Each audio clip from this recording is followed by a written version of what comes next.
2011 has been an incredibly dramatic year for press freedom. It started with the Arab Spring and the role that journalists, both professional journalists and citizen journalists, played in those uprisings were crucial. It's really the year in which new media technology, which has been on simmer, reached the boiling point. An Al Jazeera cameraman has been killed in Benghazi.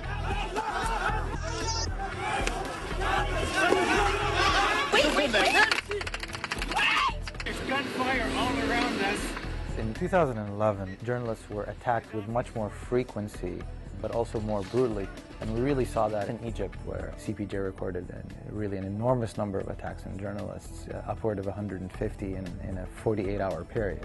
The more that happens, the more traditional media is really forced to rely on average people on the street, people who are on Twitter or on Facebook or on social media, to provide them with the raw materials, with the raw footage. It's been a very violent year for the press in Latin America. Journalists have been killed, news outlets have been bombed, journalists have gone into exile, abandoned their profession, but the absence of press reports have brought the flourishing of social media as a source of information, because journalists cannot report what's going on without fear of reprisal. Twitter and Facebook are banned in China, but China has their own homegrown microblog site, which is fast enough to outpace any efforts at censorship. For example, the train crash of a very expensive, flashy express rail was a big embarrassment for the Communist Party. Propaganda authorities issued regulations saying, we would like you to emphasize a baby rescued from the wreckage. It's a miracle. Thank goodness the government was there to save the people who were involved in this terrible disaster. And the media surprisingly refused. Even the state journalists, who are traditionally mouthpieces for the Communist Party, were questioning this airbrushed version of events.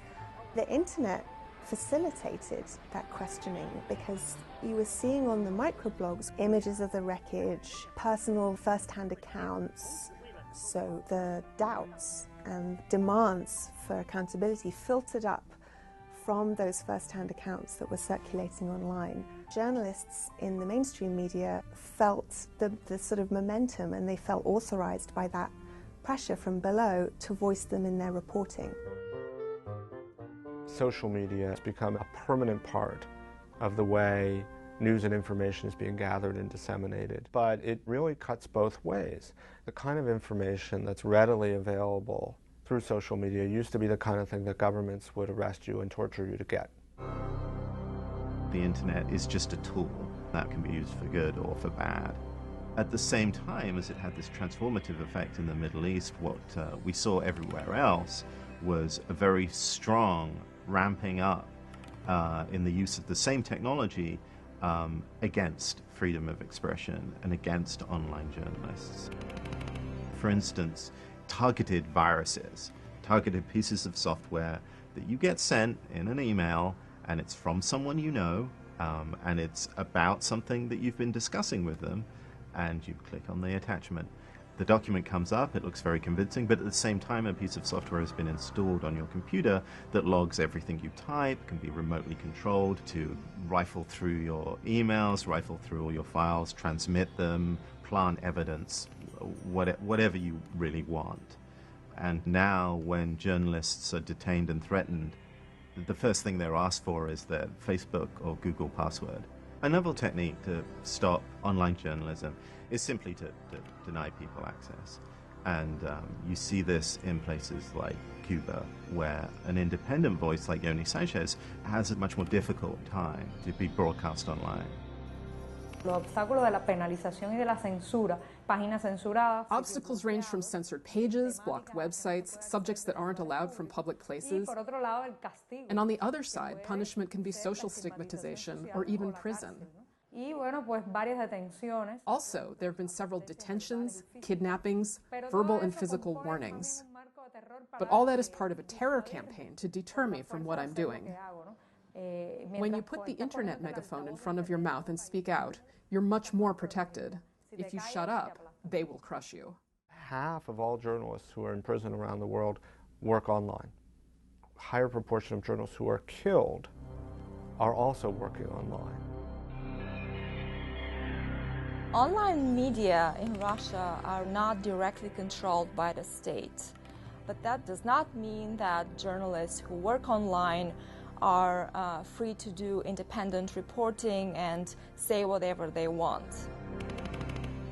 The recent beating of Oleg Kashin, a very popular mainstream blogger, is a very telling case. A year ago, Oleg Kashin was beaten with metal rods, left unconscious, placed under medically induced coma, and to this day, none of the perpetrators of this crime have been brought to justice.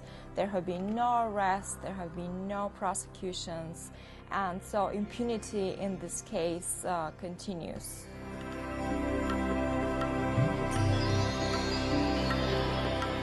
In the last year, we've heard a very long and ongoing discussion about whether the internet promises some sort of marvelous techno-utopia of free speech, or it's heralding a grim, Orwellian world of surveillance. But the fact that we're now entering a time where that tool is being placed in the hands of people who have never had a free press, to create one from this raw material, it gives them an incredible opportunity. And to be alive in a period where a tool as powerful as that is spreading across the world is an incredible time to be a journalist. And even with all these threats and all these dangers, I think we're just going to see more good things in the future.